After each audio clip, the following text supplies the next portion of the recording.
میرے ساتھ موجود ہیں رؤف صدیقی، متحدہ قومی موومنٹ کے رہنما، متحدہ قومی موومنٹ جو پاکستان اور لندن میں تقسیم ہو چکی ہے۔ رؤف صدیقی متحدہ قومی موومنٹ کے ٹکٹ پر کئی بار رکن سندھ اسمبلی منتخب ہوئے، ایک بار رکن قومی اسمبلی بھی منتخب ہوئے لیکن پھر وہ سیٹ چھوڑ دی۔ وزارت کے بھرپور مزے اٹھائے، صوبائی وزیر داخلہ، صوبائی وزیر صنعت و تجارت اور صوبائی وزیر سیاحت بھی رہے۔ انہی کی وزارت کے دور میں بلدیہ فیکٹری میں آگ لگی اور انہوں نے اپنی وزارت سے خود ہی استعفیٰ دے دیا۔ اس کیس میں ملزم بنائے گئے، فرد جرم عائد ہوئی، لیکن جب کیس چلا تو بری کر دیے گئے۔ لیکن مشکلیں اتنی پڑی مجھ پر کہ آساں ہو گئیں کہ مزداق سندھ حکومت نے بریت کے فیصلے کے خلاف اپیل دائر کر دی۔ نیب نے ملازمتیں دینے کا کیس بنا دیا، گرفتاری، جیل کی صعوبتیں سب برداشت کی ہیں، لیکن کچھ عرصے سے خاموش ہیں، شاعر بھی ہیں۔ آئیے ان سے بات کرتے ہیں ان کی اس ہنگامہ خیز زندگی پر۔ رؤف بھائی، welcome in F I R. Jaun Elia نے کہا تھا، خاموشی سے ادا ہو رسم دوری، کوئی ہنگامہ برپا کیوں کریں ہم؟ کیا یہی ہو رہا ہے؟ خاموشی سے رسم دوری ادا کریں؟ نہیں، میں اس پہ دو شعر آپ کو سنا دوں۔ آپ تو شاعر ہیں، جواباً شعر ہی سنائیں گے۔ ایک تو یہ ہے کہ اپنوں کا اعتبار تھا سو میں فریب کھا گیا، اپنوں کا اعتبار تھا سو میں فریب کھا گیا، یہ دوستوں کا وار تھا سو میں فریب کھا گیا۔ دشمن تو سب نظر میں تھے، دشمن تو سب نظر میں تھے، سب نظر میں تھے، لیکن غموں کی پشت پر میرا ہی اپنا یار تھا سو میں فریب کھا گیا۔ آپ نے تو بات ہی مکا دی۔ ایم کیو ایم پاکستان کے اس وقت خاموش رہنماؤں کی ایک لمبی فہرست ہے، آپ بھی ان رہنماؤں میں شامل ہو گئے ہیں؟ بہت عرصے سے کوئی سیاسی سرگرمی نہیں ہے؟ نہیں، ایسا نہیں ہے، میں تو بالکل خاموش نہیں ہوں، میں ہو بھی نہیں سکتا، مطلب میری سرشت میں شامل نہیں ہوں۔ میں تو ایک جدوجہد کا انسان ہوں۔ مجھے تو کئی دفعہ آفر کی گئی تھی کہ ہمیں اچھا نہیں لگتا کہ آپ عدالتوں میں 32 کیس میرے پہ ڈال دیے تھے، بالکل ایسا ہی ہے کہ آپ عدالتوں میں جا رہے ہیں اور ہمیں اچھا نہیں لگتا، آپ سعودی عرب میں اور مدینہ میں رہتے ہیں، آپ جائیے اور جب حالات ٹھیک ہو جائیں گے تو آ جائیں گے۔ تو میں نے کہا یار بات یہ ہے کہ میں نے اس شہر پر، اس پاکستان میں 15 سال وزارتوں میں رہا ہوں، میں آج حالات خراب ہوئے تو میں چھوڑ کے چلا جاؤں؟ میں نے کہا یہ نہیں ہو سکتا، میں فیس کروں گا، اور میں نے فیس کیا، اور سارے جھوٹے بے بنیاد لغو مقدمات تھے، اور یہ بلا وجہ نہیں تھے، اس کے پیچھے بہت سے اور اپنوں کا بہت زیادہ اس میں کنٹریبیوشن تھا کہ اس کو انگیج کر کے رکھو۔ اور یہ تو میں نے کہا ٹھیک ہے یار، زندگی کے یہ اتار چڑھاؤ ہیں، لیکن میں نے جیسے آپ نے کہا نا کہ گر صداقت کا صلہ زہر کا پیالہ ہوگا، گر صداقت کا صلہ زہر کا پیالہ ہوگا، کون اس شہر میں سچ بولنے والا ہوگا، اس لیے ہم سے زمانے نے جفائیں کی ہیں، اس لیے ہم سے زمانے نے جفائیں کی ہیں، دل جلے گا تو اندھیروں میں اجالا ہوگا۔ کیا کہنے بھائی، واہ۔ اب ذرا یہ بتا دیں کہ آپ کا سیاسی کیریئر تو کئی دہائیوں کا محیط ہے، میں آپ سے بات کہاں سے شروع کروں؟ چلیں 2002 سے شروع کرتے ہیں۔ 2002 سے ایم کیو ایم پرویز مشرف کے ساتھ اقتدار میں شامل ہوئی۔ پرویز مشرف کراچی میں امن چاہتے تھے، وزارت داخلہ انتہائی اہم وزارت، آپ کو کیوں دے دی گئی؟ کس سے سفارش کرائی تھی؟ اچھا، پہلی بات یہ میں آپ کو بڑے آن ریکارڈ بتا دوں، یہ سب زندہ ہی ہیں، میں جتنی باتیں کروں گا نا، اول تو میں جھوٹ فریب سے تو اوائڈ ہی کرتا ہوں، پھر ایسا جھوٹ جو کروڑوں لوگوں کے درمیان ہو تو سوال ہی پیدا نہیں ہوتا۔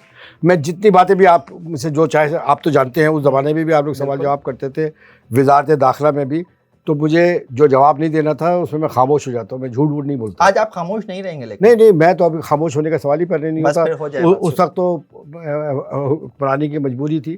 لیکن بات یہ ہے کہ M P A M N A کے لیے میں شروع سے ہی مخالفت تھا، میں الیکشن ہی نہیں لڑتا تھا، اور اس کے اوپر اتنا معاملات میرے لیے خراب ہو جاتے تھے لندن میں، میں ریکمینڈ ضرور کرتا تھا کہ اس کو ایم ایل اے بنا دے، اس کو سینیٹر بنا دے، لیکن خود نہیں لڑتا تھا۔ تو پھر یہ 2002 میں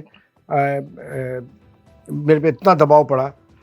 اچھا، ایک دفعہ تو اتنا دباؤ تھا، الیکشن اناؤنس ہوتی تھی، میں پریشان ہو جاتا تھا کہ کہتے تھے جا کے لڑو، تو میں مکہ میں تھا اس وقت، تو میں چلا گیا طواف کرتے ہوئے، میں نے اللہ تعالیٰ سے کہا کہ اللہ تو جانتا ہے کہ میرے بس کا نہیں ہے، یہ میں سنبھال بھی نہیں سکوں گا، لیکن اب میں باہر نکلوں گا، اب اگر میرے پاس فون آیا نا لندن سے تو میں جا کے الیکشن لڑوں گا، لیکن میں رسپانسبل نہیں ہوں گا۔ اور آپ یقین کریں، میں جب باہر نکلا تو کسی نے فون ہی نہیں کیا، ورنہ ہر 2 منٹ کے بعد فون آ رہا تھا خیر پھر یہ ہوا کہ جب کہا تو میں 2 جگہ سے الیکشن کے لیے مجھے کہا گیا.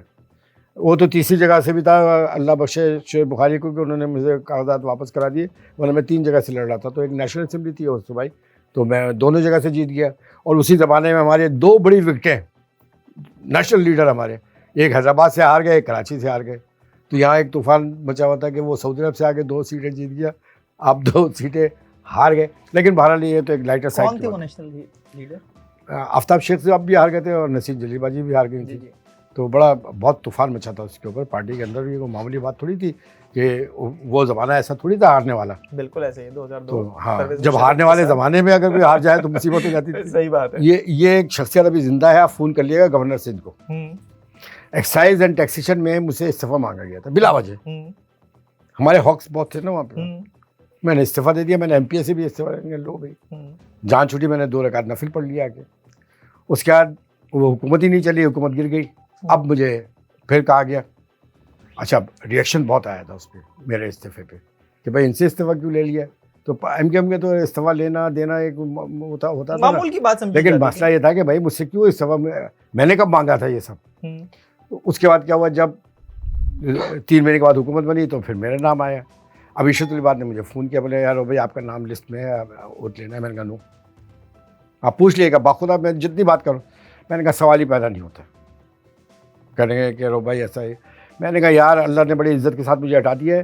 میں تو بول رہا ہوں اللہ کرے حکومت ختم ہو, اسمبلی ٹوٹے, میں جاؤں, میں واپس جاؤں گا. یار یہاں کون اس طریقے سے بھگتتا رہے گا. تو آپ کو میں بتاؤں کہ میں 2 دن کیبنٹ نے اور نہیں لیا تھا میرے اس کا. میں نہیں کر رہا تھا. پھر ارشد العباد نے کہا, ارشد بھائی نے بولے یار وہ بھائی آپ سمجھتے کیوں نہیں ہیں, اور یہ نہیں ہے. اور بھائی نے کہا, پھر میں نے سوچا, میں نے کہا یار, انہوں نے کہا یار دیکھیں اللہ تعالیٰ آپ کو کر رہا ہے, دیکھیں اس وقت ہمیں بہت کام کرنے کی ضرورت ہے, اور آپ کا یہاں سے ہٹ جانا ہمارے لیے بڑا. خیر وہ لمبی کہانی ہے, آپ پوچھ لیے گا ان سے. پھر میں تیار ہوا. تو میرے معاملات میں, اور یہ بات میں بوانگ دور کہوں گا کہ میں بالکل انڈیپینڈنٹ کام کرتا تھا. نہ تو میری کبھی کسی M P M L A کی منسٹری کے لیے سفارش ہوتی تھی, نہ ہی میرے کام میں کوئی مداخلت کرتا تھا, نہ ایم پی ایم مداخلت کرتی تھی کام میں. آپ اتنے انڈیپینڈنٹ ہو کر کام کرتے تھے کہ پارٹی میں آپ کے وزارت داخلہ میں کیے گئے فیصلوں کو اچھی نظر سے نہیں دیکھا جاتا تھا. ایک دور کی میں بات بھی کر دیتا ہوں, ایک واقعے کی میں بات بھی کر دیتا ہوں کہ آپ نے لیاری ٹاسک فورس بنا دی اور اس میں شامل رکھا اس شخص کو جس کا کراچی آپریشن میں اہم کردار سمجھا جاتا تھا. ایم کیو ایم کے کوئی 200 سے زائد کارکنوں کے ماورا عدالت قتل یا انہیں پکڑ کے جیل بھیجے جانے کا اس کے اوپر الزام تھا ایم کیو ایم کی جانب سے. پھر اس میں وہ لوگ بھی شامل تھے جس میں جو ہے ایک شخص جو انسپیکٹر بہادر علی کا بیٹا عرفان بہادر, ایم کیو ایم کے کارکن سولت مرزا کو سزائے موت دی جا چکی تھی. شاہد حامد سابق ایم ڈی کے اے سی, ان کے بیٹے عمر شاہد حامد کو بھی آپ نے لیاری ٹاسک فورس کا حصہ بنا دیا. یہ سب جو ہے یہ فیصلہ جو تھا یہ کیسے کر گئے, اور آپ, اور کیا ایم کیو ایم اس وقت آپ کے ذریعے لیاری میں کوئی انٹری چاہتی تھی؟ نہیں, ایسا کچھ بھی نہیں تھا. اس میں کوئی پولیٹیکل وہ نہیں تھا. میں جب ہمارے 2 وزیر داخلہ جو تھے وہ فلاپ ہو گئے تھے. ایک آفتاب شیخ صاحب تو اتنے بڑے لائر تھے, وہ تھے, وہ پورا شہر پورا سندھ کے اندر لا اینڈ آرڈر خراب ہو گیا تھا. پھر سردار صاحب بھی رہے 4-6 مہینے 8 مہینے. جب یہ تیسری دفعہ ہوا تو پھر اب ضابط ہے ایم کیو ایم تو اسٹیک پہ آ گئی تھی کہ وزارت داخلہ پہلی دفعہ ایم کیو ایم کو ملی تھی. اور جب میں نے لا اینڈ آرڈر کا دیکھنا شروع کیا تو میرا مذاق اڑایا جاتا تھا کہ خود نثار کھڑو نے اسمبلی میں کہا کہ یار ایک شاعر آدمی کو وزیر داخلہ بنا دیا. میں نے کہا ہاں بالکل, وزیر داخلہ تو سب سے زیادہ گنڈا آدمی ہوتا ہے, وہی بنتا ہے. تو اب میں سوچ کے کرتا تھا. تو لیاری میں روزانہ قتل و غارت گری, تو میرے پاس جو بریفنگ آ رہی تھی وہ اتنی خطرناک تھی. صرف لیاری نہیں بلکہ لیاری کی وجہ سے پورا شہر لا اینڈ آرڈر کے خراب ہو رہا تھا, اور کچے کے علاقے میں جو صورتحال تھی اس سے پوری ٹریڈ پاکستان کی خراب ہو رہی تھی. تو میں تو ان چکروں میں تھا. پھر جب مجھے پتہ چلا تو اس وقت آئی جی تھے میرے خیال میں کمال شاہ صاحب اس وقت اور طارق جمیل. انہوں نے مجھے بریفنگ دی. انہوں نے کہا صاحب لیاری ٹاسک میں تو ایک بڑا مسئلہ ہے, اگر اس کے اندر یہ ٹیم ہے موجود ہے. میں نے کہا یار ان کے خلاف تو میری نظمیں اور غزلیں ہیں لا اینڈ آرڈر کے اوپر اور قتل و غارت گری پہ. میں کیسے 92 کے آپریشن تو ظاہر بات ہے میرے تو پورے آرٹیکل ہوتے تھے, میرے آرٹیکل چھپتے تھے, میرے گھر میں چھاپے مارتے تھے, میرا کوئی لینا دینا نہیں تھا. ہم تو سیاست ہی سوچتے اپنے کی. تو انہوں نے کہا خیر جب میں نے دیکھا وہاں پہ کلنگ زیادہ ہوتی چلی جا رہی ہے, پھر میں نے پوچھا تو انہوں نے کہا صاحب ان کو لائیے, یہ کر سکتے ہیں. یعنی لوہے سے لوہا کاٹا گیا. نہیں مسئلہ یہ تھا کہ یہ ڈوور تھے یہ. تو خیر میں پھر انہوں نے ایک بات مجھ سے کہی کہ یہ جو ٹیم ہے نا، اس ٹیم نے، ہم نے پہلے بھی کوشش کرنا چاہ رہے تھے تو آفتاب شیخ اور سردار صاحب کے ساتھ، ان لوگوں نے کہا کہ ہم نہیں کام کریں گے، لیکن جب آپ نے وہ سنبھالا تھا تو ان لوگوں نے ہم سے رابطہ کیا، اس ٹیم نے، کہ رؤوف صدیقی صاحب کا ہم نے نام سنا ہے، وہ مطلب بہت اچھے الفاظ میں. آفتاب شیخ کے دور میں تو ان لوگوں کو صوبہ بدر بھی، شہر بدر بھی کر دیا وہ گیا تو تھا، ہر دفعہ. posting تو میں آپ کو وہی جملہ بتانے جا رہا ہوں. تو پھر میں نے کہا چلو میں ملوں تو صحیح، کیونکہ میں بہت فکر مند تھا کہ کلنگ زیادہ بڑھتی جا رہی تھی. اور تو میں نے طارق جمیل کے گھر پہ CCPO، میں نے کہا یار مجھے صاف صاف بتاؤ یہ معاملات کیا تھے. اچھا میں کوئی جاہل تھوڑی تھا، یہ 17,000 سے زیادہ لوگ کی کلنگ ہوئی تھی، تو یہ تو 100-150 لوگوں کے معاملات تھے.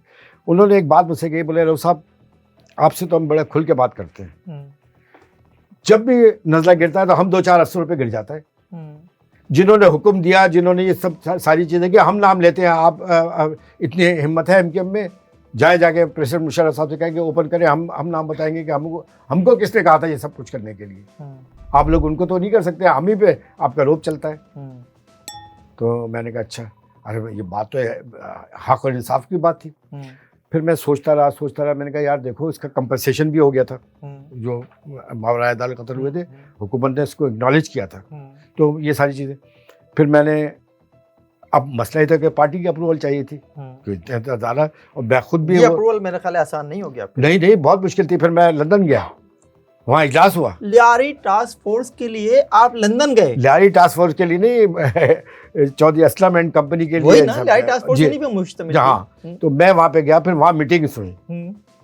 اچھا مجھے معلوم نہیں تھا کہ اس سے 6 مہینے پہلے، 8 مہینے پہلے، واللہ علم اگر یہ خبر صحیح تھی میرے پاس، مجھے اس وقت نہیں پتا تھا کہ عشرت العباد نے یہ پرپوزل دی تھی کہ اس فورس کو ہم استعمال کریں گے.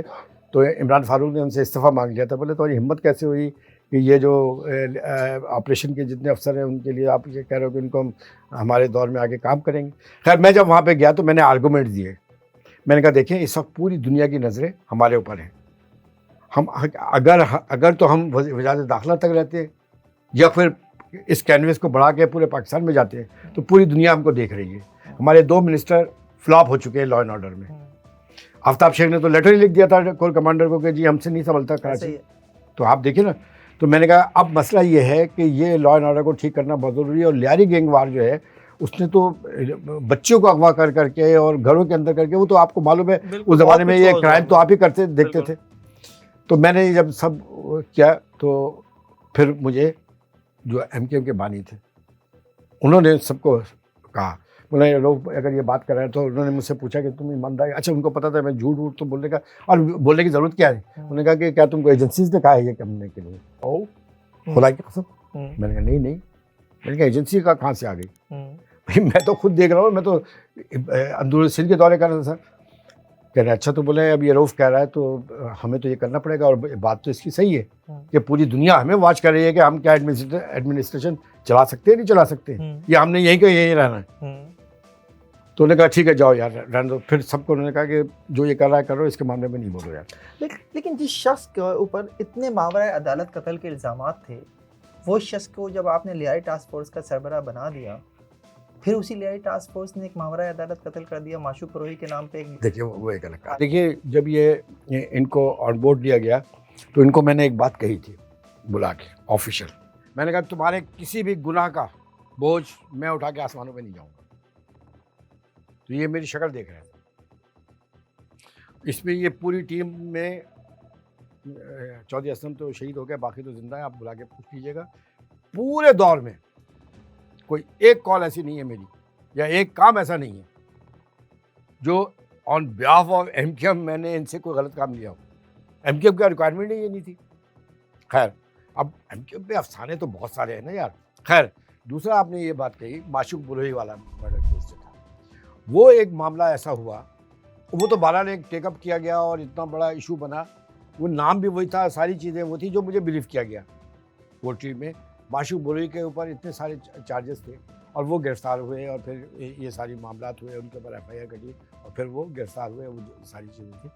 مسئلہ یہ تھا کہ اس کو اب ہیومن ایرر کہیں یا بہت سارے لوگوں کی بہت ساری دلچسپی پرموشن کی، کیونکہ میں نے ہیڈ منی رکھنا شروع کر دی تھی جو گرفتار نہیں ہو رہا تھا، کیونکہ جس کی وجہ سے لا اینڈ آرڈر خراب ہو رہا تھا.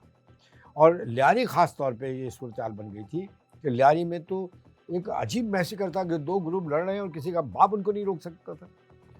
اور جب آپ وہ فوٹیج اٹھا کے دیکھیں, اس زمانے میں آپ کرائم کے ڈائریکٹر تھے جیو کے, آپ لوگوں کو تو معلوم تھا کہ وہاں پر کوئی چل نہیں سکتا تھا, کراچی میں چل نہیں سکتا تھا. میں لیاری میں وزٹ کرتا تھا جا کے, ایسے ہی ہے. اور میں نے انعامات بھی دیے وہاں پر. وہاں کے لوگوں کو یہ اس بات کو اعتماد ہوا کہ کوئی ہماری سن بھی تو رہا ہے. تو یہ ساری باتیں تھی. اس میں ہم نے کون سی وہاں سے کونسلر لڑانا تھا یا ایم پی لڑانا تھا, ایسا یہ پولیٹیکل نہیں تھا فیصلہ, یہ ایک بہت بڑے کینوس کے اوپر تھا. تو پھر رحمان ڈکیت آپ کے دور میں گرفتار ہوا اور آپ ہی کے دور میں فرار بھی ہو گیا. کوئی سیاسی ڈیل تو نہیں تھی؟ دیکھیے, مجھ سے تو ہر چیزیں اس طرح تھی, تو میں نے اس زمانے میں کسی نے مجھ سے پوچھا تھا جب یہ بھاگا تھا, تو میں تو بڑا پریشان ہوتا. یہ انسپیکٹر بہاؤدین کے پاس تھا. ہوا یہ تھا کہ میرے سے جب سوال کیا گیا اس وقت اس کے بھاگنے کے اوپر, تو میں تو حیران رہ گیا نا کہ یار یہ اتنا بڑے پیمانے پہ کہ وہ یہاں سے کوئٹہ سے گرفتار ہوا, اسلام آباد میں مختلف ڈپارٹمنٹ میں رہا, اس کی ساری انٹرویوز ہوئی, اور یہاں سے وہ بھاگ رہا ہے. تو پھر مجھے کسی نے کہا, تو میں نے کہا کہ پھر یہ چودھری افتخار صاحب جو چیف جسٹس تھے اس زمانے کے, وہ بھی تو ایک بہت اس کو کوئی اور دے دے نا کہ جیمز بانڈ تھے یار. جیمز بانڈ تھے, ان کا کام ہی یہ تھا کہ وہ بہت سارے ہمارے چیف جسٹس نوٹنکی ٹائپ کے آئے نا, جن کو ہر وقت میڈیا پہ آنے کا شوق ہوتا تھا. میں نے کہا ان سے آگے پوچھو یار, انہوں نے چودھری اسلم اور یہ جو عرفان بہادر اور یہ سب کو گرفتار کرا دیا تھا معشوق بروئی کے. ان کی گرفتاری کے بعد وہ بندہ بھاگ گیا, تو مطلب اس میں پھر کیا کرتا. اس کے بعد تو پھر میری وزارت ہی ختم ہو گئی. آپ کی وزارت داخلہ کے دور میں لیاری آپ کے لیے اہم رہا.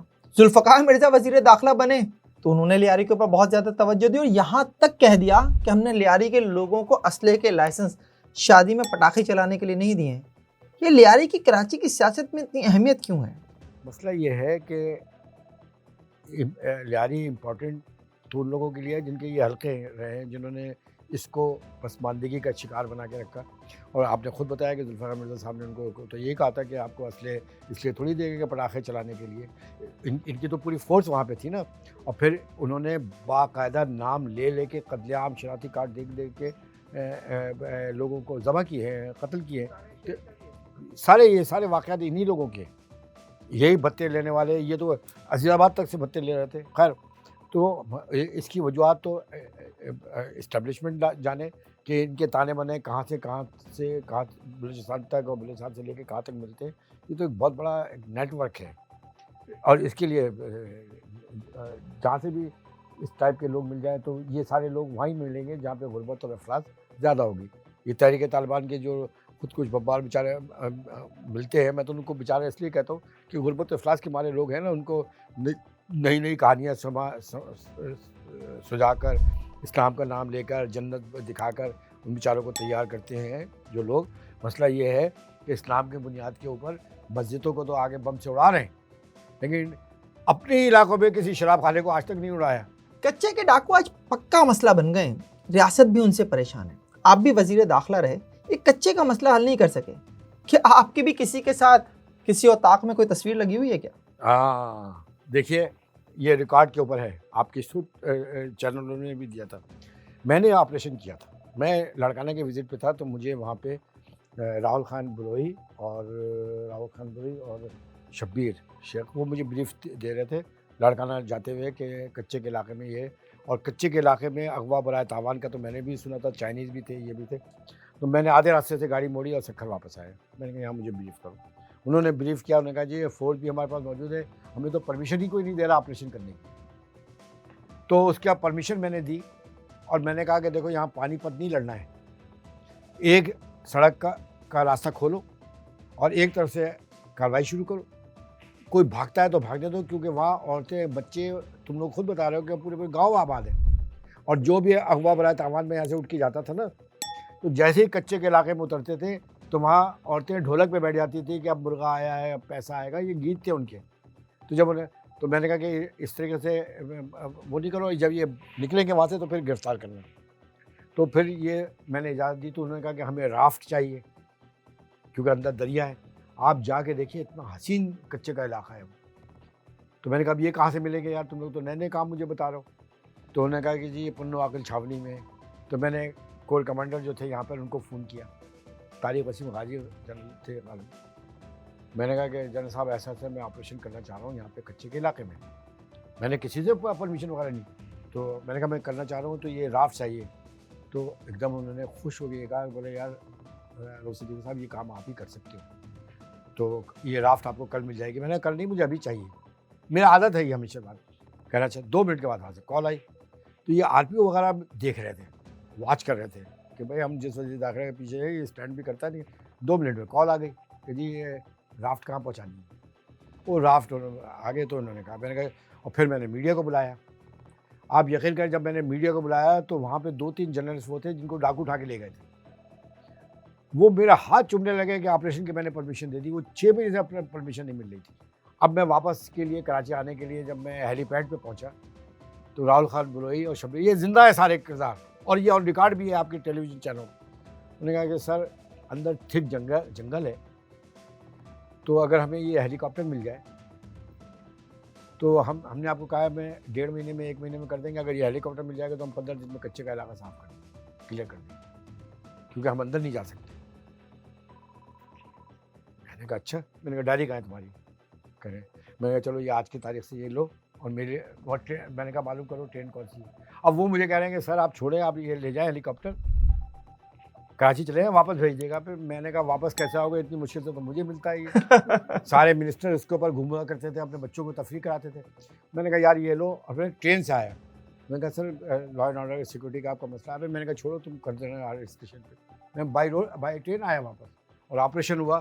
وہ آپریشن جب کلیئر ہو گیا 600 اسکوائر کلومیٹر کا, اور جب میں گیا ہوں نا وہاں پہ, تو وہ جو اوطاق تھی, اس اوطاق میں تصویریں لگی ہوئی تھی سندھ کے اور بڑے بڑے وزیروں کے ڈاکوؤں کے ساتھ گلے میں ہاتھ ڈالے ہوئے. انہیں تصویر لگائی تھی ڈاکوؤں نے. یہ سب وہاں پہ اوطاق میں آتے تھے. اب ذرا بلدیہ فیکٹری پر بات کر لیتے ہیں. ہاں کر لیں. ایم کیو ایم نے آگ بھتہ نہ دینے پر لگائی یا یہ صرف الزام ہے؟ 12 سال گزر چکے ہیں لیکن یہ آج تک پتہ نہیں چل سکا. آپ بھی اس دور میں صوبائی وزیر تھے, ایم کیو ایم کے اہم رہنماؤں میں شمار ہوتا تھا آپ کا. آپ اس کیس میں ملزم بھی بنائے گئے. آپ یقیناً جو بات بھی کہیں گے وہ اپنے دفاع میں کہیں گے, لیکن میں آپ سے صرف یہ جاننا چاہتا ہوں کہ بلدیہ فیکٹری کی آگ میں جو جل کر 260 لوگ جاں بحق ہو گئے, ان کی فیملیز کو انصاف مل گیا؟ دیکھیے مجھے اس میں ملزم نہیں بنایا گیا تھا اس کیس میں. میں مدینہ منورہ میں تھا تو بھولا نامی ایک شخص کو گرفتار کر کے لایا گیا. تو اس میں ایک چٹکلا ڈالا گیا. اس نے کہا کہ مجھے یہ پتہ چلا ہے کہ اس کیس کو ختم کرنے کے لیے رؤوف صدیقی کو 4 کروڑ یا 5 کروڑ روپے رشوت دی گئی. میں مدینہ میں تھا, میں اپنی کتاب لکھ رہا تھا سیرت خیر. میں نے جیسے ہی پڑھا تو ہیڈ سے کے اوپر مقدمہ تھوڑی بنتا ہے یار. میں دوسری فلائٹ سے یہاں گیا, اور میں نے کئی دفعہ بیان بھی دیا تھا کہ بھائی مجھے بھی بلاؤ, میں تو گواہ بننے کے لیے ہمیں تو گواہ بننا تھا نا. اچھا اس جملے میں یہ بھی نہیں تھا کہ آگ لگانے میں 2016 میں جا کے پتہ چلا, 2011 میں یہ واقعہ, اور 2016 میں پتہ چلا یہ ایم کیو ایم نے لگائی ہے. رضوان قریشی جس کی جی آئی ٹی میں یہ بات سامنے آئی تھی کہ بھئی اس نے سنا ہے کہ, تو پھر کہاں گیا وہ رضوان قریشی؟ پھر رضوان قریشی کہاں گیا؟ تو آپ بتائیں گے. یار لاہور بلا کو میں بتاؤں گا, جنہوں نے پکڑا تھا وہ بتائیں گے نا یار, وہ کہاں چلا گیا, یا کوئی بھی چلا جائے گا. لیکن میں ایک بات کہہ رہا ہوں کہ اس مقدمے کو رتی برابر بھی کسی نے بھی خراب کیا, اس کو بلا وجہ خراب کرنے کی کوشش کی جس نے بھی کی, اس کا ٹھکانہ جہنم کے علاوہ کہیں نہیں. 260 جل کے سسک کے مرنے والے لوگ ہیں. فیملیز کو آج تک انصاف نہیں ملا. تو یار یہ تو پورا کمپنسیشن ہونا چاہیے. وہ تو مجھے بتایا تھا کہ کمپنسیشن وغیرہ ہے, لیکن بہرحال میں تو اس کیس کے اندر پھر ہائی کورٹ نے بری ہو. اور یہ ایم کیو ایم کے خلاف تیسرا آپریشن 2013 میں شروع ہوا. چھاپے اور گرفتاریوں کے خلاف ایک طرف یہ آپریشن چل رہا تھا اور دوسری طرف ایم کیو ایم اسٹیبلشمنٹ سے مذاکرات بھی کر رہی تھی, اور آپ ہی شاید اس وقت مذاکراتی کمیٹی کے سربراہ بھی تھے. تو پھر یہ مذاکرات ناکام کیسے ہوئے اور بات 22 اگست تک کیسے پہنچے؟ دیکھیں میں یہ بڑا دلچسپ سوال کیا آپ نے, کیونکہ آپ تو زیادہ میں اتنے تھے, آپ کے پاس تو ہر قسم کی انفارمیشن. دیکھیے اس سے پہلے مذاکرات ہو رہے تھے جس کا مجھے علم نہیں تھا, اور مجھے یہ بھی نہیں پتہ چلا کیونکہ میرا تعلق نہیں تھا. ایم کے میں ایک ڈسپلن تھی کہ جس کا جو کام ہے وہ کرے گا, وہ دوسرے کے معاملات میں نہیں. میں جب جیل گیا ہوں تو تب میں نے پہلی دفعہ دیکھا کہ یار وہ 1000-1200 کے قریب کارکنان ہیں. لیکن پہلے اس سے پہلے آ جاؤں جو آپ نے سوال کیا. پھر یہ مذاکرات گورنر ہاؤس میں ہونے تھے, تو مجھے کہا بانی نے کہ آپ یہ اس ٹیم کے ساتھ جاؤ. تو میں لیڈ کر رہا تھا اس ٹیم کو. اس ٹیم میں فاروق ستار, فروغ نسیم اور عامر خان اور کنور نوید, خواجہ اظہار اور ڈاکٹر صغیر, یہ ٹیم کے حصہ. پہلی دفعہ میں پھر اس مذاکرات میں گیا تو اس وقت ڈی جی آئی رضا اختر صاحب تھے, جنرل بلال صاحب تھے, اور کیا نام ہے غنی صاحب کور کمانڈر تھے اس وقت مذاکرات کے لیے. وہ میں پہلی دفعہ گیا تھا اور میں لیڈ کر رہا تھا. خیر وہ بات چیت ہوئی تو میں نے جب ہزار میں پہلی دفعہ تھا, گورنر ہاؤس میں ہو رہی تھی میٹنگ, عشرت العباد, یہ سب زندہ ہیں جن کے نام میں نے لیے. میں نے ان سے پوچھا, یہ کافی معاملات چلے آ رہے تھے, تو میں نے ان سے کہا کہ دیکھیں میں تو پہلی دفعہ آ کے بیٹھا ہوں, میں ایک بات آپ لوگوں کے ساتھ تو میرا انٹریکشن تھا, جانتے تھے مجھے. میں نے کہا میں سے بھی ایک بات جاننا چاہتا ہوں کہ کیا MKM ابھی بھی پاکستان کی ایسٹ آپ سمجھتے ہیں, اس کو اثاثہ ہے یا نہیں؟ اگر نہیں ہے یا بند کرنا ہے تو ابھی بتا دیں تاکہ میں بھی کہوں کہ بھائی بند کریں, ہم اپنے کام کرتے ہیں, ہم بند کر دیتے ہیں. کیونکہ 10 سال کا پہلا اتنا بدترین وہ تھا. تو ان تینوں نے کہا نہیں بالکل میں آپ کو انڈر ہو. اچھا میں جتنی باتیں کر رہا ہوں سب انڈر ہو تھے, میں اس کا جواب آسمانوں میں بولا نہیں بالکل نہیں, ہم MKM کو ختم نہیں کرنا چاہتے, لیکن یہ جو کچھ صورتحال ہو رہی ہے یہ بھی ہم برداشت نہیں کریں گے. میں نے کہا یار یہ جو صورتحال جو 10 لاشیں 12 لاشیں مل رہی ہیں 15 لاشیں, تو مجھے تو یہ گورنر صاحب نے بھی بتایا اور آپ لوگ اس کو انڈورس کریں گے کہ 4 ANP کے لوگ مرتے تھے تو 6 MKM کے لوگ مر رہے ہوتے تھے. بہت بعد میں پتہ چلا کہ یہ تحریک طالبان کے لوگ جو ہیں ادھر بھی مارتے تھے ادھر بھی مارتے تھے. کہہ رہے ہیں یہ بھی بالکل صحیح ہے, اور ہم نے بہت بڑا کریک ڈاؤن کیا ہے. میں نے کہا اچھا. تو پھر یہ مذاکرات ہوئے کافی, رات کے 2 بجے 2:15 بجے ہم فارغ ہوئے. میں نے کہا ٹھیک ہے. میں نے ان سے پوچھا کہ آپ یہ بتائیں کہ اس سلسلے میں ہم کیا کریں آپ کے لیے. انہوں نے کہا دیکھیں ہم جو وار اگینسٹ ٹیرر میں ہم کام کر رہے ہیں یہاں پہ, یہ جو ہے اس میں MKM ہمیں فل سپورٹ کریں. ہم آپ کے جو بندے گرفتار کریں گے ہم اس کو انٹروگیٹ کریں گے, ہم ماریں گے کسی کو نہیں, ہم اس کو بعد میں چھوڑ دیں گے. اچھا ایسا ہوا. پھر اس کے بعد اب ضابطہ ہے میں تو فیصلہ نہیں کر سکا, یہ سب میرے ساتھ تھے. پھر فاروق ستار نے لیاری گینگوار والوں کے حوالے سے بھی بات کی, انہوں نے کہا ہاں یہ ہمارے علم میں. پھر میں اس رات کو صبح کی فلائٹ لے کے فاروق نسیم کو بھی ساتھ لیا میں نے, کہ یہ لائر تھے نا یہ, اور اس سب کے سامنے بات ہوئی تھی. میں لندن پہنچا, وہاں جا کے میں نے ساری پوری بات بتا دی. یہ پتہ نہیں کب سے مذاکرات چل رہے تھے یار, کیا چل رہا تھا. جب میں نے بتایا یہ بات ہے تو آپ یقین کریں فوری طور پہ جو ریئیکشن, بولا ہاں بالکل گو ہیڈ, ویل ڈن بہت تعریف. انہوں نے کہا کہ فاروق نسیم میری طرف سے بیان بناؤ حمایت کا. پھر وہ بیان بنا کراچی آپریشن کی حمایت کا, بھرپور حمایت کا. اور ہم بھی چاہ رہے تھے نا یار لا اینڈ آرڈر کی صورت چلنا مصیبت ہوا تھا. کون بیان آ گیا. پھر وہ بیان آ گیا, وہ چوتھے 5ویں دن پھر جناب وہ لال قلعہ میں کوئی گالم گلوچ ہوئی اور یہ ہوا وہ ہوا, سارا کا سارا مذاکرات ستیہ. میں نے کہا یہ کیا ہو گیا, تو آپ کو میں ایمانداری کے ساتھ بتاؤں. پھر دوبارہ مجھے کہا گیا, میں نے کہا اچھا. پھر عشرت علی بات کو کہا گیا, انہوں نے پھر میٹنگ ارینج کی. میں پھر دوبارہ میٹنگ میں میں پھر لندن گیا, پھر وہاں سے اپروول لے کے آئے. وہاں پہ بھی ہاکس تھے, انہوں نے بیماری کا پورا فائدہ اٹھایا ان کی. یہ کیسے ہو سکتا ہے یار, ایک ساری چیزیں ہو رہی ہیں ساری ہو رہی ہیں, چوتھے دن معاملات خراب ہو رہے ہیں. میں نے کہا یار یہ کیا پرابلم ہو گئی. تو وہاں پہ بھی ہاکس تھے, کچھ ہاکس یہاں پہ بھی تھے. MKM کی بات کر رہا ہوں. ہاں صحیح ہے. آگے وہ نہیں چاہ رہے تھے کہ یہ تمام چیزیں کوئی سیٹل ڈاؤن ہو. کچھ لوگوں کا فائدہ اس میں بھی تھا. جب آپ دوسری دفعہ جا کر واپس آئے پھر کیا ہوا؟ اچھا دوسری دفعہ جب واپس آئے تو اب کیا ہوا کہ میں بھی مطمئن ہو گیا. میں نے کہا چلو ٹھیک ہے. ابھی 3-4 دن گزرے تو ایک واٹس ایپ میسج آیا بیرسٹر فاروق نسیم کے پاس اور عشرت کے پاس کہ یہ جو مذاکراتی کمیٹی ہے یہ ڈیزالو کر دی گئی. یعنی ہم پھر گورنر بھی ڈیزالو, گورنر سے نہیں مطلب یہ مذاکراتی کمیٹی سے جو مذاکرات کر رہی تھی. اب مسئلہ یہ تو باقی تو کھیلے کھائے لوگ تھے یار, ہم تو بلا وجہ بے گناہ یار, مطلب ہے کہ اللہ واسطے اس میں.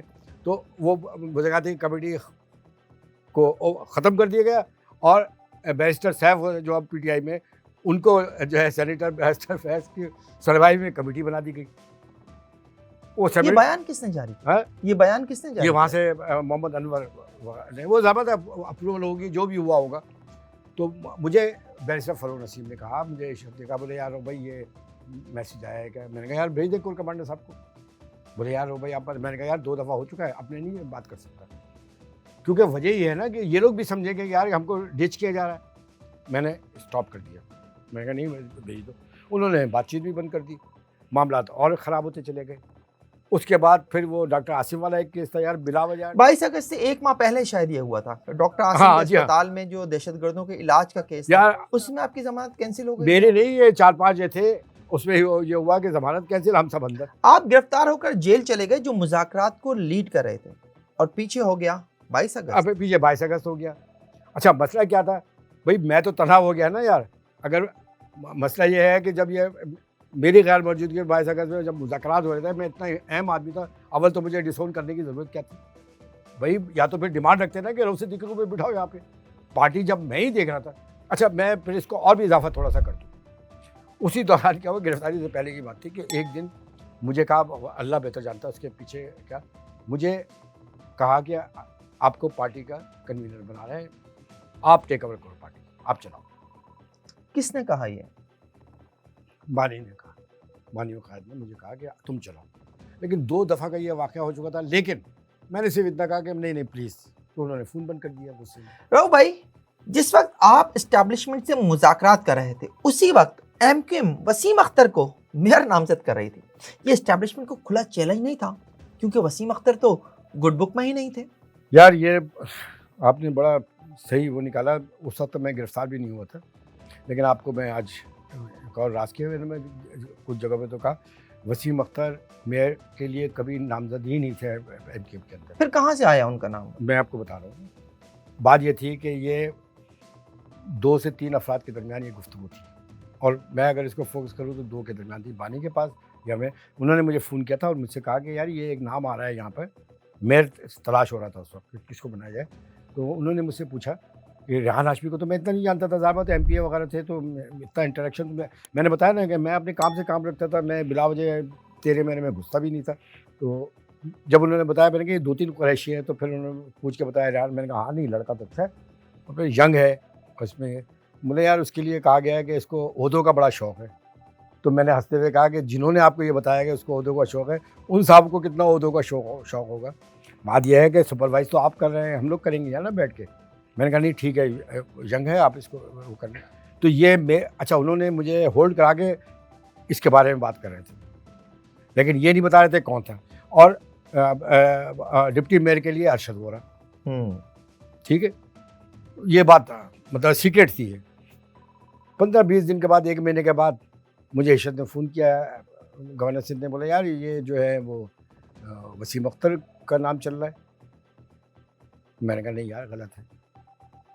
پھر خالد مقبول نے مجھ سے کہا، ڈاکٹر خالد مقبول نے بولا یار بھائی یہ تو بڑا بور ہے. میں نے کہا نہیں یار یہ سب غلط ہے. ان سب کو پتا تھا نا کہ مجھے تو معلوم ہو سکتا ہے. جب بہت زیادہ چلنے لگا تو میں نے فون کیا، جب 2-3 دن رہ گئے. میں نے کہا کیا وسیم اختر کو کنسیڈر کیا جا رہا ہے؟ تو یہ بات تو پہلے طے ہوئی تھی نا. میں نے کہا تم فوری طور پہ آ جاؤ. میں جب وہاں پہنچا تو پوری بارات سجی ہوئی تھی ادھر. انہوں نے ٹیبل اوپن کر دی کہ ہاں بھائی یہ نام آ رہا ہے وسیم اختر کے لیے، اور یہ گئے تو سب لوگ بات کرو. تو وہاں پہ فاروق ستار موجود تھے، بابر غوری موجود تھے، سینیٹر نصیر جلیل باجی موجود تھی، اور یہ 2-3 لوگ تھے، محمد انور، باقی تو باقی تھے. انہوں نے براہ راست مجھ سے مخاطب کر لیا. تو اچھا وہ جب بھی مخاطب، یہ نہیں کہ یہ پہلی دفعہ ہوا، ہر دفعہ جب وہ مجھ سے مخاطب ہوتے تھے، چاہے کتنی بڑی کس کی بھی غلطی ہوتی تھی میں بول دیتا تھا.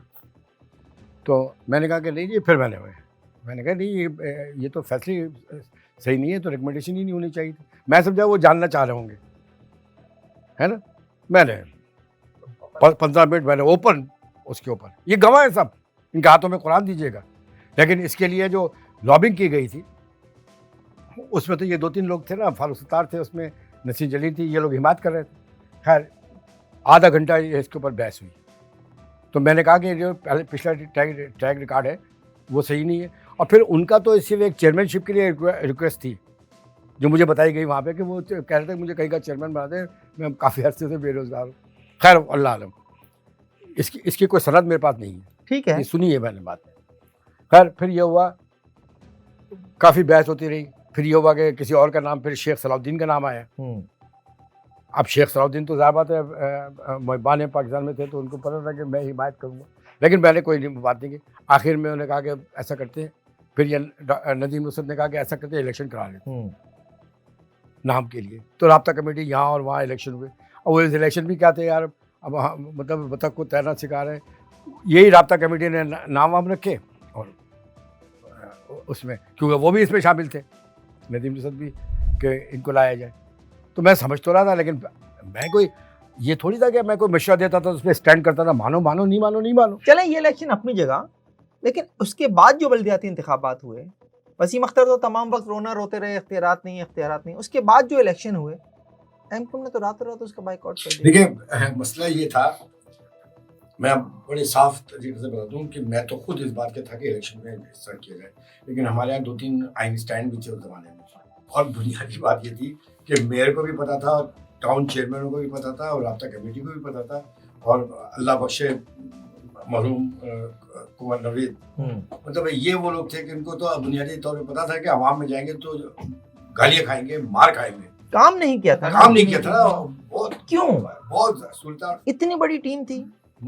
دیکھیے مسئلہ یہ ہے کہ آپا بوا کے جھگڑے ختم ہوں گے تو آگے کام ہوگا نا. اچھا جس کو دیکھو وہ قائد بننے کے لیے ہے تیار ہے تو بنو قائد, لیکن وہ کوالٹیز تو لے کے آؤ نا یار. آپ ایک دوسرے کو ڈچ کر رہے ہیں آپس میں بیٹھ کے, اور میں سمجھاتا رہا ہوں. تو میں ان جھگڑوں وگڑوں میں تو کبھی بھی نہیں پڑتا تھا. میں جو مشورے دے سکتا تھا وہ میں نے دیے, فورسلی مشورے دیے, لیکن آپ مشوروں کو ہی نہ قبول کریں. اور نیک نیتی کے ساتھ میں کسی کی ریس میں تو نہیں شامل تھا.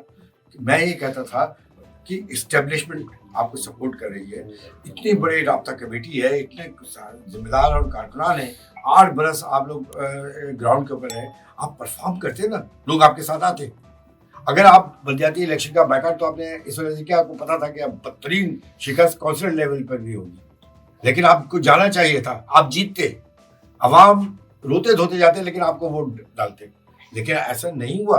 اب سمجھا کے ایک حد ہوتی ہے. اور جو آپ نے شروع میں ایک بات کی کہ آپ خاموش, میں خاموش نہیں رہا, میں تو سمجھاتا رہا ہوں, بتاتا رہا ہوں, لیکن ظاہر سی بات ہے میں یہ تو نہیں کر سکتا کہ آپ کی عزت بڑھانے کے لیے میں اپنی عزت داؤ پہ لگا سکتا. آفاق احمد ایم کیو ایم کے اتنے بڑے مخالف, وہ کہتے ہیں کہ ایم کیو ایم نے پلیٹ میں رکھ کر شہر پیپلز پارٹی کو دیا ہے بلدیاتی انتخابات میں حصہ نہ لے کر. یہ بات ٹھیک ہے؟ دیکھیے پلیٹ ولیٹ میں تو خیر آفاق احمد کچھ بھی کہیں, وہ کوئی اقوال زرعی میں تو بات نہیں ہے, لیکن میں تو ایک بات کہوں گا کہ پلیٹ ولیٹ میں نہیں, پتہ تھا نا کہ کیا ہو رہا ہے گراؤنڈ کے اوپر, کس منہ سے جاتے ہیں وہاں پر الیکشن لڑنے کے لیے, بلدیاتی الیکشن میں. پھر میں نے آپ کو بتایا کہ 2-3 آئین اسٹینڈ تھے. اب میں اس کو اور ایکسپلین کیا کروں, وہ نئے قوانین آ رہے تھے, A41 ہم نے ہائی کورٹ میں دیا ہوا ہے, سپریم کورٹ میں دیا ہے.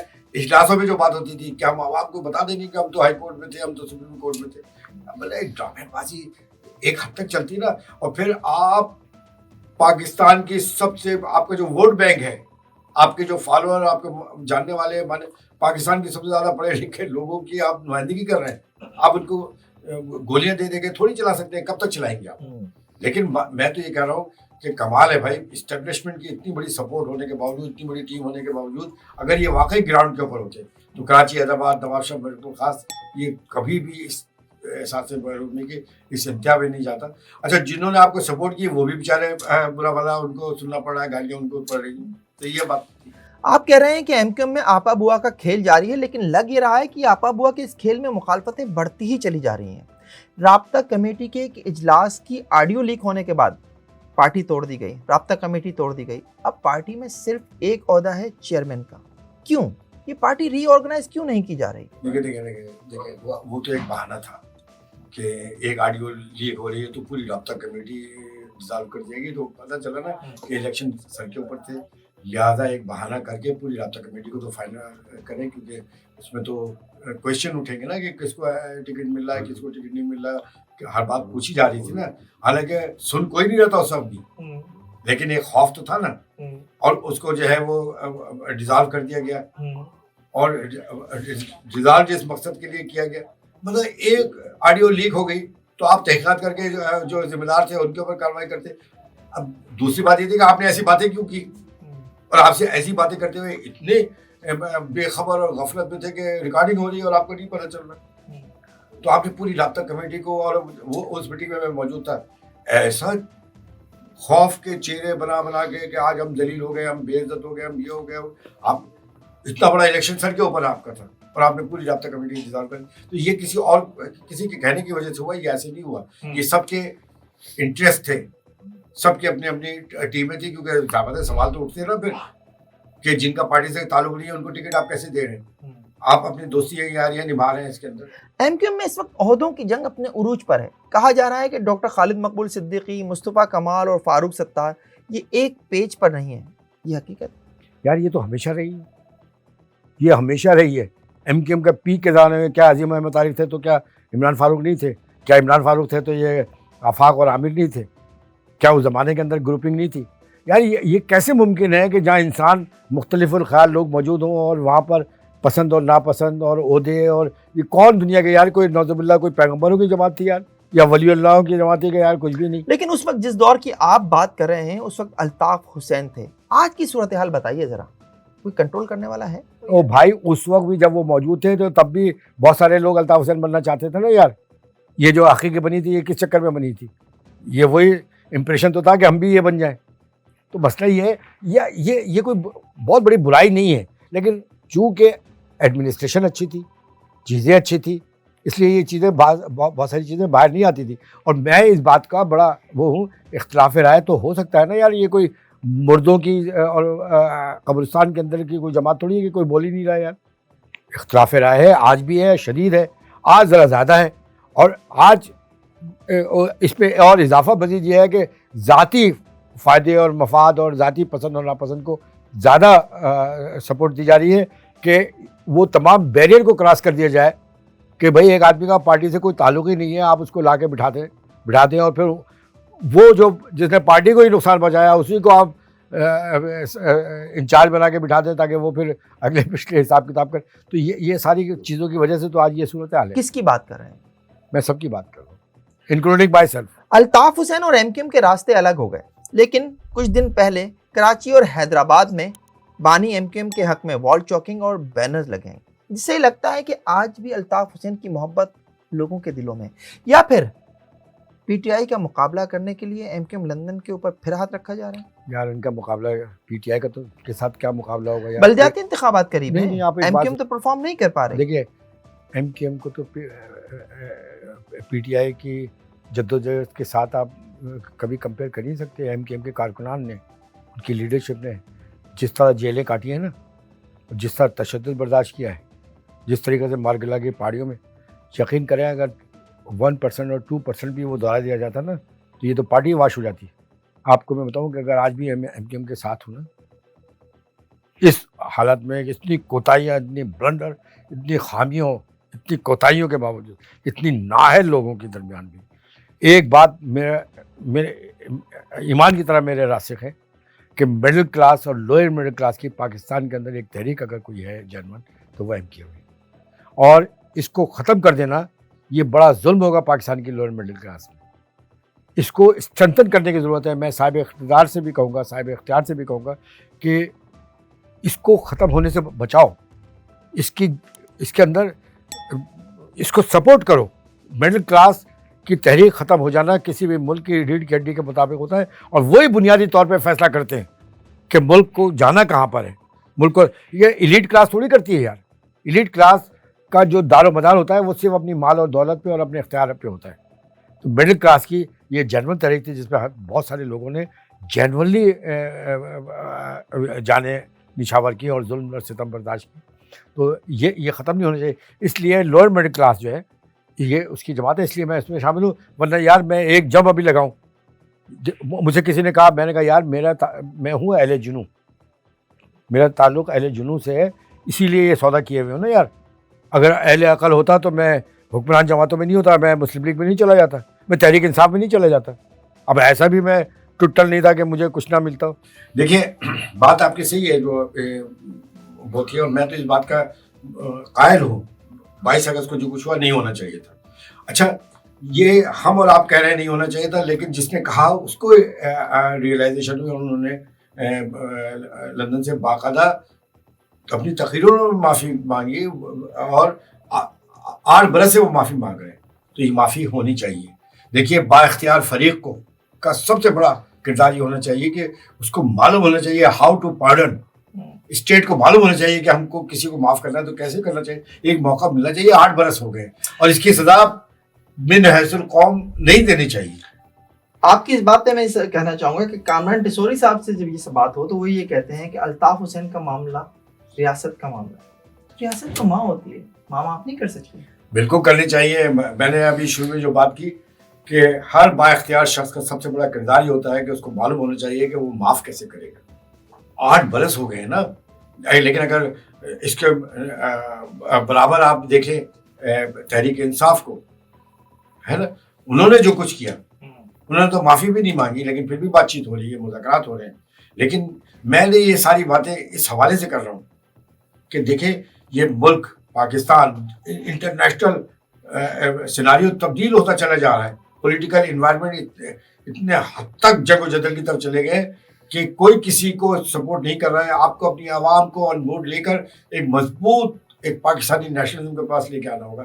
جب وہ خود کہہ رہے ہیں لندن سے کہ میں اس دستور کو مانتا ہوں، میں اس آئین کو مانتا ہوں، اور جو بات ہو گئی غلطی ہو گئی اس کو درگزر کرو، تو میں سمجھتا ہوں یہ پاکستان کے انٹرسٹ کی بات ہے. سب کو آن بورڈ لیں. اور میں سمجھتا ہوں کہ آرمی چیف بڑا ویژنری آرمی چیف ہے، کیونکہ حافظ قرآن ہے، ان کے سینے میں قرآن کا علم موجود ہے. میں سمجھتا ہوں یہ ہونا چاہیے.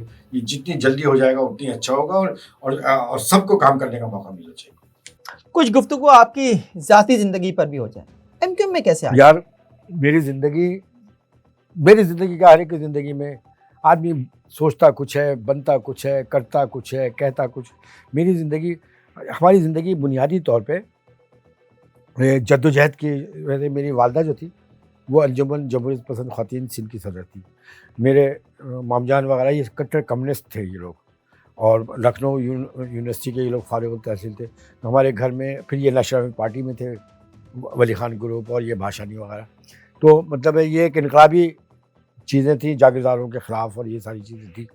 اب یہ تمام چیزیں تھیں. پھر پیس پارٹی کا ایک دور تھا، تو میرے بڑے بھائی وغیرہ پیس پارٹی، تو میں بھی پیس پارٹی کو پسند کرتا تھا. بھٹو صاحب کو بنیادی پسند کرتا تھا. پھر ضیاء الحق کا ماشاء اللہ آ گیا. تو میرے فادر کسٹم آفیسر تھے. تو ہمارے گھر میں عجیب ملغوبہ تھا اور بڑی بحث و مباحثہ ہوتا تھا. میں جب 4th 5ویں میں تھا نا، تو کارل مارکس میرا دوست تھا، ٹھیک ہے، ہو چی من میرا دوست تھا، میکسم گورکی میرا وہ تھا. جب ایم کیو ایم میں ایک دفعہ میں آیا سعودی عرب سے، تو عظیم طارق نے مجھے وہ دیا، ایک ناول دیا، ماں، میکسم گورکی کا. وہ بڑی کتاب میں نے دیکھا کہ وہ پرنٹ ہو کے آئی تھی کہ یہ انقلابی اس کا ایک ناول ہے. تو انہوں نے کہا روف یہ پڑھنا. میں نے کہا یہ میں نے 5ویں کلاس میں پڑھا ہے، یہ جب میں پڑھتا تھا. تو مسئلہ یہ تھا کہ تو پھر ایم کیو ایم کا معاملہ یہ تھا کہ اشتیاق اظہر صاحب اس پارٹی میں تھے، اور اشتیاق اظہر جو تھے ہمارے نانا کے شاگردوں میں سے تھے. تو میں تو چونکہ یہاں نہیں رہتا تھا، مجھے ایم کیو ایم کا پتہ ہی نہیں تھا. میں جب یہاں پر آیا یہ تو اشتیاق اظہر بھی چاہتے تھے کہ اب ایک فیملی بیک گراؤنڈ تو جدوجہد کا تھا. پھر جب میں ملنے کے لیے گیا تو میں تو سب سے پہلے عظیم بھائی سے ملاقات ہوئی. میں تو حیران رہ گیا ان کو دیکھ کے. پھر 120 گز کا چھوٹا رہ گیا. پھر اس میں قائد سے ملاقات ہوئی. میں آئی واز شاکڈ کہ یار جو میں جدوجہد کے بارے میں سوچتا تھا. تو پھر میں نے جوائن کی. زندگی کے 50 کرنے کے بعد شادی کی، یعنی 50 بہاریں دیکھنے کے بعد. وجہ کوئی ناکام محبت تو یار نہیں تھی؟ ایک تخیلاتی محبوبہ تھی، وہ تو اپنی جگہ رہی. تخیلاتی تھی. دیکھیں یہ تو لائٹر سائڈ میں جب کھل کر بات کر رہے ہیں تو کیجئے نا. نہیں تو میں آپ کو بتاؤں کہ وجہ کیا تھی کہ میں نے تو شادی نہ کرنے کا فیصلہ کر لیا تھا. کیوں؟ اتنی جدوجہد تھی. آپ بتائیں نا 92 کا آپریشن تھا، ہم تو بالکل ینگ تھے نا یار اس وقت، اور ہم اوورسیز میں تھے پڑھ کے. ایک مطلب ہم تو بڑے کمیٹیڈ ٹائپ کے تھے نا کہ ان ساری چیزیں، اور پھر پوری تاریخ، اسلام کی تاریخ اور یہ تاریخ اور جدوجہد، ہم کو تو یہی مزہ آتا تھا. تو پھر یہ وقت ہی گزر گیا. پھر جب میں گرفتار ہوا تو جیل میں کتاب لکھ رہا تھا، سیرت خیر البشر، حضور صلی اللہ علیہ وسلم. میری بڑی تمناؤں میں سے تھی کہ مکہ پہ اور اس پہ اور کتابیں لکھوں. باقی تو 10-11 کتابیں دوسری تھی.